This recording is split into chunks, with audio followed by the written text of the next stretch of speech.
നമസ്കാരം. ഈ വരുന്ന ഏപ്രിൽ 1 മുതൽ നമ്മുടെ രാജ്യത്ത് പുതിയൊരു IT ആക്ട് നിലവിൽ വരികയാണ്. ഇതുവരെ ഉണ്ടായിരുന്നത് IT ആക്ട് 1961 ആയിരുന്നുവെങ്കിൽ അതിൻ്റെ സ്ഥാനത്ത് IT ആക്ട് 2025 ആണ് ഇനി മുതൽ പ്രയോഗത്തിൽ വരാൻ പോകുന്നത്.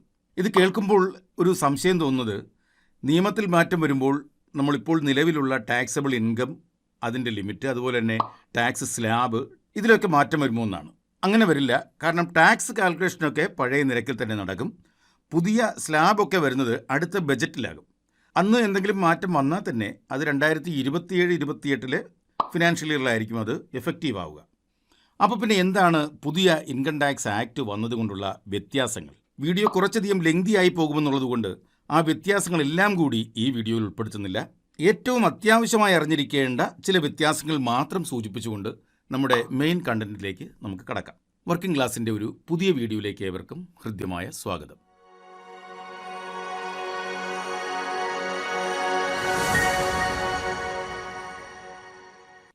അങ്ങനെ വന്നിരിക്കുന്ന വ്യത്യാസങ്ങൾക്ക് ഒരു റാങ്കിംഗ് ഒന്നും നൽകിയല്ല ഞാനിത് പറയുന്നത്. എല്ലാം പ്രാധാന്യമുള്ള ചേഞ്ചസ് തന്നെയാണ്. ഒരു പ്രധാന വ്യത്യാസം, അസസ്മെൻ്റ് ഇയർ, ഫിനാൻഷ്യൽ ഇയർ എന്നിങ്ങനെയുള്ള രണ്ട് ടേംസ് ഈ ആക്ടിൽ നിന്നും ഒഴിവാക്കപ്പെടുകയാണ്. നേരത്തെ നമ്മൾ ITR ഫയൽ ചെയ്യുമ്പോൾ അസസ്മെൻ്റ് ഇയറും ഫിനാൻഷ്യൽ ഇയറും ചോദിക്കുമായിരുന്നു. അതായത് ഫിനാൻഷ്യൽ ഇയറിൻ്റെ തൊട്ടടുത്ത വർഷമാണ് അസസ്മെൻ്റ് ഇയർ. ഇപ്പോൾ 2024-25 ഫിനാൻഷ്യൽ ഇയർ ആണെങ്കിൽ അസസ്മെൻ്റ് ഇയർ എന്ന് പറയുന്നത് 2025-26 ആണ്. എന്നാൽ ഇനി മുതൽ അങ്ങനെ അസസ്മെൻ്റ് ഇയറും ഫിനാൻഷ്യൽ ഇയറും സെപ്പറേറ്റ് പറയേണ്ട കാര്യമില്ല. അതിന് രണ്ടിനും കൂടി ചേർത്ത് ഒറ്റ പദമാണ്, അത് ടാക്സ് ഇയർ എന്നാണ് അറിയപ്പെടുന്നത്. ഈ ടാക്സ് ഇയർ എന്ന് പറയുന്നത് ഏത് ഫിനാൻഷ്യൽ ഇയറിലാണോ നമ്മൾ ഇൻകം ഏൺ ചെയ്തത് ആ ഇയറിനെയാണ് ടാക്സ് ഇയർ എന്ന് പറയുന്നത്. ഇപ്പോൾ 24-25 ആണ് നമ്മുടെ ഫിനാൻഷ്യൽ ഇയർ, 25-26 ആണ് അസസ്മെൻ്റ് ഇയർ എങ്കിൽ ഇനി മുതൽ 24-25 എന്ന് പറയുന്ന ഫിനാൻഷ്യൽ ഇയർ തന്നെയാണ് ടാക്സ് ഇയർ ആയിട്ട് കണക്കാക്കുന്നത്. അപ്പോൾ മനസ്സിലാക്കുക, ഇനി മുതൽ ഒറ്റ ടേമേ ഉള്ളൂ, അത് ടാക്സ് ഇയർ ആണ്. 2025-26 ആണ് നമ്മുടെ ടാക്സ് ഇയർ എങ്കിൽ 2025 ഏപ്രിൽ 1 മുതൽ 2026 മാർച്ച് 31 വരെയുള്ള ആ പീരീഡാണ് നമ്മുടെ ടാക്സ് ഇയർ എന്ന് പറയുന്നത്. തിരിച്ച് 2026-27 ആണെങ്കിൽ 26 ഏപ്രിൽ 1 മുതൽ 27 മാർച്ച് 31 വരെ, അതാണ് നമ്മുടെ ടാക്സ് ഇയർ. ഇവിടെ ടാക്സ് ഇയറിലെ മാസങ്ങളുടെ എണ്ണത്തിൽ വ്യത്യാസം വന്നിട്ടുണ്ട്. അതെങ്ങനെയാണെന്ന് നോക്കാം. സാധാരണഗതിയിൽ 12 മാസമാണ് ഒരു ടാക്സ് ഇയർ. എന്നാൽ ഒരു ബിസിനസ് സ്ഥാപനം ആരംഭിക്കുന്നത് ഡിസംബറിലാണ് വയ്ക്കുക. അങ്ങനെയാണെങ്കിൽ ഡിസംബർ 1 ഒരു ബിസിനസ് സ്ഥാപനം ആരംഭിക്കുന്നതെങ്കിൽ അവരുടെ ടാക്സ് ഇയർ എന്ന് പറയുന്നത് ഡിസംബർ 1 മുതൽ മാർച്ച് 31 വരെ ആയിരിക്കും. ഇപ്പോൾ 2025 ഡിസംബർ 1 ഒരു സ്ഥാപനം ആരംഭിച്ചെങ്കിൽ അവരുടെ ടാക്സ് ഇയർ എന്ന് പറയുന്നത് 2025 ഡിസംബർ 1 മുതൽ 2026 മാർച്ച് 31 വരെ ആയിരിക്കും. അപ്പോൾ 4 മാസമേ അവിടെ ടാക്സ് ഇയറിൽ വരുന്നുള്ളൂ. അപ്പോൾ ഒരു സോഴ്സ് ഓഫ് ഇൻകം എന്നാണോ ആരംഭിക്കുന്നത് അന്ന് മുതൽ ആ ഫിനാൻഷ്യൽ ഇയർ എൻഡ് വരെയുള്ള പീരീഡ് കണക്ക് കൂട്ടിയാൽ മതി. അതാണ് അവരെ സംബന്ധിച്ചിടത്തോളം അവരുടെ ടാക്സ് ഇയർ എന്ന് പറയുന്നത്. അപ്പോൾ ഇനി മുതൽ ടാക്സ് ഇയർ മാത്രമേ ഉള്ളൂ. ഇനി മുതൽ എന്ന് പറയുമ്പോൾ മനസ്സിലാക്കുക, ഈ വർഷം, ഇപ്പോൾ നടന്നുകൊണ്ടിരിക്കുന്ന ഈ വർഷം, അതായത് 2026 മാർച്ച് 31 വരെയുള്ള കാലഘട്ടത്തിലല്ല നമ്മൾ പറയുന്നത്. 2026 ഏപ്രിൽ 1 മുതലുള്ള പീരീഡിൽ ടാക്സ് ഇയർ ആണ് കണക്കാക്കുന്നത്. അവിടെ അസസ്മെൻ്റ് ഇയറും ഫിനാൻഷ്യൽ ഇയറും ഇല്ല. എന്നാൽ 2025-26 ഇൻകം ടാക്സ് റിട്ടേൺ ഫയൽ ചെയ്യുമ്പോൾ ഇത് രണ്ടും സൂചിപ്പിക്കണം. നമ്മുടെ ഫിനാൻഷ്യൽ ഇയർ എന്ന് പറയുന്നത് 25-26 അസസ്മെൻ്റ് ഇയർ എന്ന് പറയുന്നത് 26-27 എന്നാൽ 26 ഏപ്രിൽ 1 മുതലുള്ളതാണെങ്കിൽ നമ്മൾ അടുത്ത വർഷമാണ് റിട്ടേൺ ഫയൽ ചെയ്യുന്നത്. അപ്പോൾ നമുക്ക് നമ്മുടെ ഇൻകം ടാക്സ് പോർട്ടലിൽ അസസ്മെൻ്റ് ഇയർ കാണിക്കേണ്ടി വരില്ല, ടാക്സ് ഇയർ മാത്രം കാണിച്ചാൽ മതിയാകും. അപ്പോൾ ഇൻകം ടാക്സ് പോർട്ടലിലും അതിനനുസരിച്ചുള്ള വ്യത്യാസങ്ങൾ വരും. അവിടെ ഇനി മുതൽ ഒരു ഡ്യുവൽ കംപ്ലയൻസ് പ്ലാറ്റ്ഫോമാണ് വരാൻ പോകുന്നത്. അതായത് പഴയ രീതിയിലുള്ള ITRും ചെയ്യാം, പുതിയ രീതിയിലുള്ള ITRും ചെയ്യാം. കാരണം ഈ 2025-26 വരെയുള്ളത് പഴയ രീതിയിൽ ചെയ്യേണ്ടതാണ്. കുറച്ച് ഡിലേഡ് ITR ഒക്കെ ഉണ്ടാകും. അങ്ങനെ വരുമ്പോൾ അതെല്ലാം ചെയ്യാൻ പഴയ പ്ലാറ്റ്ഫോം ഉപയോഗിക്കാം. 2026-27 മുതലുള്ള ITR ഫയൽ ചെയ്യാനായിട്ട് പുതിയ പ്ലാറ്റ്ഫോം ഉപയോഗിക്കാം. മറ്റൊരു പ്രധാന വ്യത്യാസം വന്നത് ഫോംസിൻ്റെ കാര്യത്തിലാണ്. നേരത്തെ നമ്മൾ ഉപയോഗിച്ചുകൊണ്ടിരുന്ന IT ഫോംസ് എല്ലാം മാറിയിരിക്കുകയാണ്. ഈ ചാർട്ട് നോക്കുക. ഇതിൽ പഴയ IT ആക്ട് പ്രകാരം 399 ഫോംസാണ് അന്ന് നമ്മൾ ഉപയോഗിച്ചുകൊണ്ടിരുന്നതെങ്കിൽ ഇനി മുതൽ അത് 190 ഫോംസായി കുറഞ്ഞിരിക്കുകയാണ്. അപ്പോൾ നേരത്തെ ഉണ്ടായിരുന്ന ഫോംസ് തന്നെയാണ്, എന്നാൽ അതിൻ്റെ എണ്ണത്തിൽ വ്യത്യാസം വന്നു, അതിൻ്റെ പേരിൽ വ്യത്യാസം വന്നു. ഒരു ഉദാഹരണം നോക്കാം. നമുക്കെല്ലാം പരിചയമുള്ളൊരു ഫോമാണ് 26AS എന്ന് പറയുന്നത്. TDS സംബന്ധിച്ച വിവരങ്ങളെല്ലാം നമ്മൾ എടുക്കുന്നത് 26AS ആണ്. ആ ഫോമിൻ്റെ സ്ഥാനത്ത് ഇനി മുതൽ ഫോം നമ്പർ 168 ആണ് വരാൻ പോകുന്നത്. അപ്പോൾ ഫോം നമ്പർ 168 എന്ന് പറഞ്ഞാൽ ഫോം നമ്പർ 26AS തന്നെയാണ്. അപ്പോൾ അതിൻ്റെ പേര് മാറി, അതിനനുസരിച്ച് അതിൻ്റെ ഘടനയിലും ചെറിയ മാറ്റങ്ങൾ ഉണ്ടാകും. അതുപോലെ മുൻ വർഷത്തിലെ അരിയർ സാലറിയൊക്കെ വരുമ്പോൾ അത് ഈ വർഷത്തെ ടാക്സബിൾ ഇൻകത്തിൽ നിന്ന് മാറ്റിക്കിട്ടാനായിട്ട് നമ്മൾ ഉപയോഗിച്ചുകൊണ്ടിരുന്ന ഒരു ഫോമാണ് 10E എന്ന് പറയുന്നത്. 10E വെച്ച് നമ്മൾ എന്ത് ചെയ്യാറുണ്ട്? ഈ വർഷത്തെ ടാക്സ് കുറച്ച് കാണിക്കാറുണ്ട്. 10Eയുടെ സ്ഥാനത്ത് ഇനി മുതൽ 10E ഉണ്ടാവില്ല, ഫോം 39 ആണ് ഇനി മുതൽ വരാൻ പോകുന്നത്. ഈ ഫോമെല്ലാം പരിശോധിച്ച് നോക്കാനുള്ള ലിങ്ക് താഴെ ഡിസ്ക്രിപ്ഷനിൽ ഞാൻ നൽകിയിട്ടുണ്ട്. ഈ 399 ഫോംസ് 190 കുറഞ്ഞപ്പോൾ ഒരു സംശയം, ഈ പഴയ ഫോംസ് ആവശ്യമില്ലാത്തതെല്ലാം എടുത്ത് കളഞ്ഞോ എന്നാണ് ചോദിക്കുന്നത്. എന്നാൽ അങ്ങനെയല്ല, ഇതിൽ തന്നെ നേരത്തെ ഉണ്ടായിരുന്ന പല ഫോംസും കൂട്ടിച്ചേർത്ത് ഒറ്റ ഫോമാക്കി മാറ്റിയിട്ടുണ്ട്. അതല്ലാതെ തന്നെ അധികമായി ചില ഫോംസ് ആഡ് ചെയ്തിട്ടുമുണ്ട്. അപ്പോൾ നേരത്തെ ഉണ്ടായിരുന്ന 3 ഫോംസൊക്കെ ഒരുമിച്ച് കൂട്ടിച്ചേർത്ത് ഒറ്റ ഫോം ആക്കുമ്പോൾ ഫോമുകളുടെ എണ്ണത്തിൽ കുറവ് വന്നു. അഡീഷണലായിട്ട് ചില ഫോംസ് ഇതിനോടൊപ്പം ആഡ് ചെയ്തിട്ടുമുണ്ട്. പഴയ IT ആക്ടിനേക്കാൾ പുതിയ IT ആക്ട് വളരെ സിംപ്ലിഫൈഡ് ആണ്. അതിനുവേണ്ടി ചെയ്തിരിക്കുന്നത് ഈ ഫോംസിൻ്റെയും ഷെഡ്യൂളിൻ്റെയും റൂൾസിൻ്റെയും എല്ലാം ഘടനയിൽ നല്ല വ്യത്യാസം വരുത്തിയിട്ടുണ്ട്. നേരത്തെ ഉണ്ടായിരുന്നത് 819 സെക്ഷൻസ് ആയിരുന്നു. നമുക്കറിയാമല്ലോ സെക്ഷൻസ് ഏതൊക്കെയാണ് നമ്മൾ കാണാറുണ്ട്. Under section 139A, under section 92CD, അങ്ങനെ ഈ അണ്ടർ സെക്ഷൻ എന്ന് പറയുന്നതായിരുന്നു സെക്ഷൻ്റെ നമ്പറുകൾ. ആ സെക്ഷൻ്റെ എണ്ണത്തിൽ വളരെ കുറവ് വന്നു.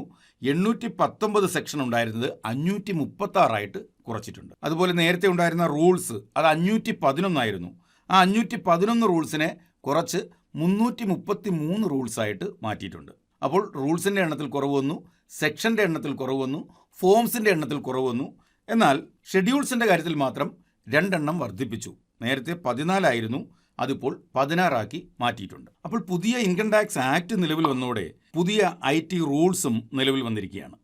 2026 ഏപ്രിൽ 1 മുതലുള്ള എല്ലാ സാമ്പത്തിക ഇടപാടുകളും പുതിയ റൂൾ പ്രകാരമാണ് നടക്കാൻ പോകുന്നത്. പാൻ കാർഡ്, ആധാർ കാർഡ് എന്നീ 2 കാർഡുകൾക്ക് നമ്മുടെ ജീവിതത്തിലുള്ള പ്രാധാന്യം എത്രത്തോളം വലുതാണെന്ന് നമുക്കറിയാം. ഈ പുതിയ IT ആക്ട് നിലവിൽ വന്നതോടുകൂടി പാൻ കാർഡുമായി ബന്ധപ്പെട്ട് ഒട്ടനവധി മാറ്റങ്ങളാണ് വന്നിരിക്കുന്നത്. അതിനെക്കുറിച്ചാണ് ഇനി പറയാൻ പോകുന്നത്. ഈ വരുന്ന ഏപ്രിൽ 1 മുതൽ നിലവിൽ വരാൻ പോകുന്ന പാൻ കാർഡുമായി ബന്ധപ്പെട്ട ചില മാറ്റങ്ങൾ. ഒരു വാഹനം വാങ്ങുമ്പോൾ, ഒരു ഇൻഷുറൻസ് പോളിസി എടുക്കുമ്പോൾ, ഒരു പ്രോപ്പർട്ടി പർച്ചേസ് ചെയ്യാൻ പോകുമ്പോൾ, അല്ലെങ്കിൽ പണം ഡിപ്പോസിറ്റ് ചെയ്യുമ്പോൾ, പണം പിൻവലിക്കുമ്പോൾ ഒക്കെ പാൻ കാർഡിൻ്റെ ഉപയോഗത്തിൽ ചില മാറ്റങ്ങൾ വന്നിരിക്കുകയാണ്. ചില ലിമിറ്റ്സ് ഏർപ്പെടുത്തിയിരിക്കുകയാണ്. IT ആക്ട് 2025 റൂൾ 159 പ്രകാരമാണ് പാൻ കാർഡിൻ്റെ പുതിയ ലിമിറ്റ് ഫിക്സ് ചെയ്തിരിക്കുന്നത്. ഇതിൽ 16 തരം ട്രാൻസാക്ഷൻസിനെ കുറിച്ചാണ് പറയുന്നത്. ചില ട്രാൻസാക്ഷൻസിൽ പഴയ ആക്ടിലെ പോലെ തന്നെ തുടരുമ്പോൾ മറ്റു ചില ട്രാൻസാക്ഷൻസിലാണ് ഈ രീതിയിലുള്ള ചേഞ്ചസ് വന്നിട്ടുള്ളത്. അങ്ങനെ മാറ്റം വന്നിട്ടുള്ള ട്രാൻസാക്ഷൻസിനെ കുറിച്ച് മാത്രമാണ് ഈ വീഡിയോയിൽ പറയുന്നത്. പാൻ കാർഡിനെ പറ്റിയുള്ള മുഴുവൻ ലിമിറ്റുകളും ലഭിക്കത്തക്ക രീതിയിൽ അതിൻ്റെ ലിങ്ക് ഞാൻ ഈ വീഡിയോയുടെ താഴെ ഡിസ്ക്രിപ്ഷനിൽ നൽകിയേക്കാം. അത് ഡൗൺലോഡ് ചെയ്ത് നോക്കിയാൽ അതിനകത്ത് ഈ 16 ഇനം ട്രാൻസാക്ഷനിലും വന്നിട്ടുള്ള ചേഞ്ചസ്, അല്ലെങ്കിൽ ചേഞ്ചസ് വന്നിട്ടുള്ള 5-6 എണ്ണേ ഉള്ളൂ, ബാക്കിയെല്ലാം അതിനകത്ത് നമുക്ക് വായിച്ചെടുക്കാൻ കഴിയും. ഇപ്പോൾ നമുക്ക് ഏറ്റവും പ്രധാനമായി വന്നിട്ടുള്ള ചില മാറ്റങ്ങളിലേക്ക് പോകാം. ആദ്യം നമുക്ക് ഒരു മോട്ടോർ വെഹിക്കിൾ വാങ്ങുകയോ വിൽക്കുകയോ ചെയ്യുമ്പോൾ പാൻ കാർഡിൻ്റെ ഉപയോഗത്തിൽ വന്നിട്ടുള്ള ട്രാൻസാക്ഷൻ ലിമിറ്റാണ് നമ്മൾ പറയാൻ പോകുന്നത്. പഴയ ആക്ട് പ്രകാരം ഏത് വാഹനം വാങ്ങിയാലും, അത് എത്ര രൂപയുടെ വാങ്ങിയാലും പാൻ കാർഡ് നിർബന്ധമായിരുന്നു. അത് 1 ലക്ഷത്തിൻ്റെ ഒരു സ്കൂട്ടി വാങ്ങിയാലും, 4 ലക്ഷത്തിൻ്റെ അല്ലെങ്കിൽ 40 ലക്ഷത്തിൻ്റെ ഒരു കാർ വാങ്ങിയാലും ഒക്കെ പാൻ കാർഡ് നിർബന്ധമായിരുന്നു. എന്നാൽ ഇപ്പോൾ വന്നിരിക്കുന്ന നിയമപ്രകാരം 5 ലക്ഷത്തിന് മുകളിലുള്ള വാഹനം വാങ്ങിയാൽ മാത്രം പാൻ കാർഡ് നൽകിയാൽ മതിയാകും. 5 ലക്ഷവും 5 ലക്ഷത്തിന് മുകളിലും. 5 ലക്ഷത്തിന് താഴെയാണെങ്കിൽ അവിടെ പാൻ കാർഡിൻ്റെ ആവശ്യം വരുന്നില്ല. ആ പാൻ കാർഡ് പരിശോധിച്ച് നോക്കാനുള്ള ഉത്തരവാദിത്വം ആ വാഹനം വിൽക്കുന്ന ആൾക്കാണ്. അടുത്തത് ബാങ്കിൽ നിന്നും പണം വിഡ്രോ ചെയ്യുമ്പോഴാണ്. അത് ബാങ്കിൽ നിന്നാകാം, പോസ്റ്റ് ഓഫീസിൽ നിന്നാകാം. അങ്ങനെ വിഡ്രോ ചെയ്യുമ്പോൾ ഒരു ഫിനാൻഷ്യൽ ഇയറിൽ 10 ലക്ഷം രൂപയിൽ മുകളിലുള്ള പണം പിൻവലിക്കുമ്പോൾ മാത്രം പാൻ കാർഡ് ആവശ്യമായി വരും. 10 ലക്ഷം രൂപ വരെയുള്ള തുക പിൻവലിക്കുമ്പോൾ പാൻ കാർഡ് ആവശ്യമില്ല. എന്നാൽ ഒരു ഫിനാൻഷ്യൽ ഇയറാണ്, അറ്റ് എ ടൈം അല്ല.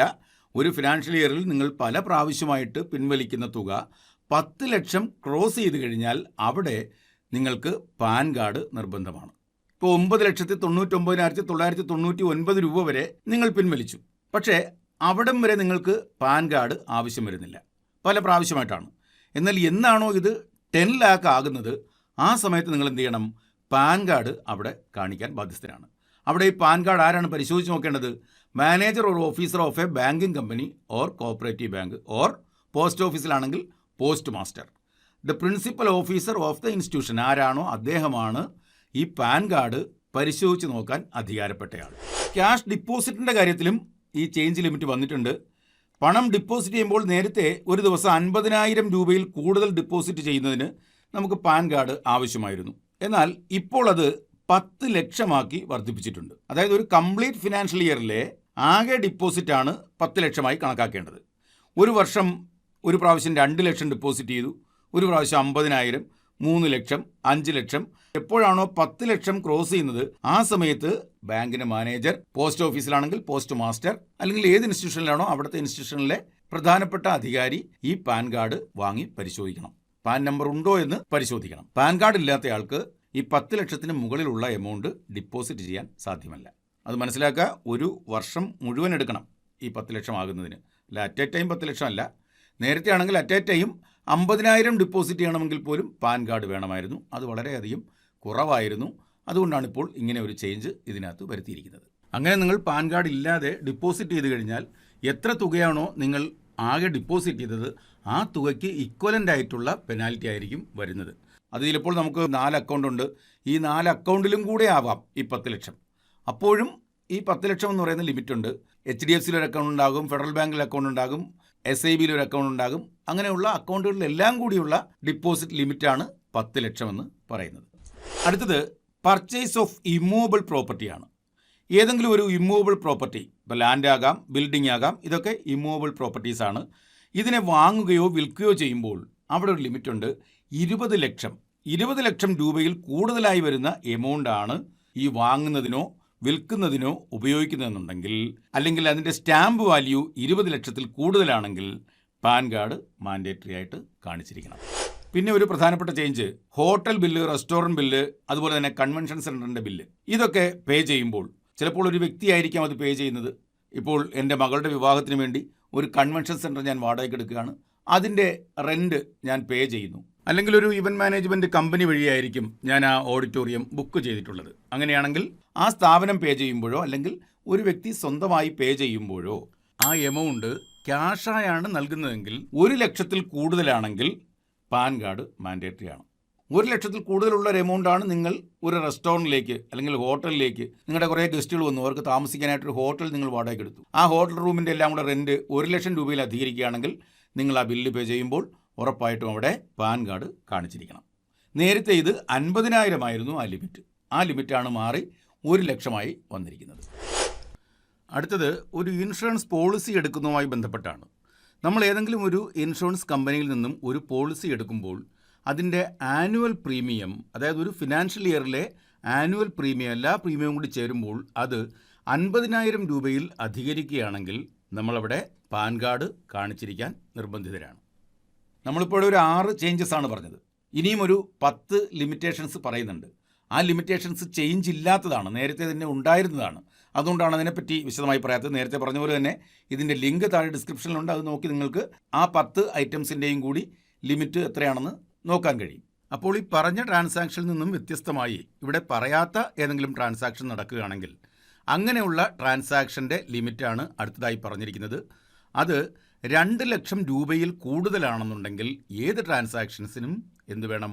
പാൻ കാർഡ് നിർബന്ധമാണ്. ഈ മേൽ പറഞ്ഞ 15 ഐറ്റംസ് ഒഴികെയുള്ള ഏത് ട്രാൻസാക്ഷനും 2 ലക്ഷം രൂപയിൽ കൂടുതലാണെങ്കിൽ അതിന് പാൻ കാർഡ് നിർബന്ധമാണ്.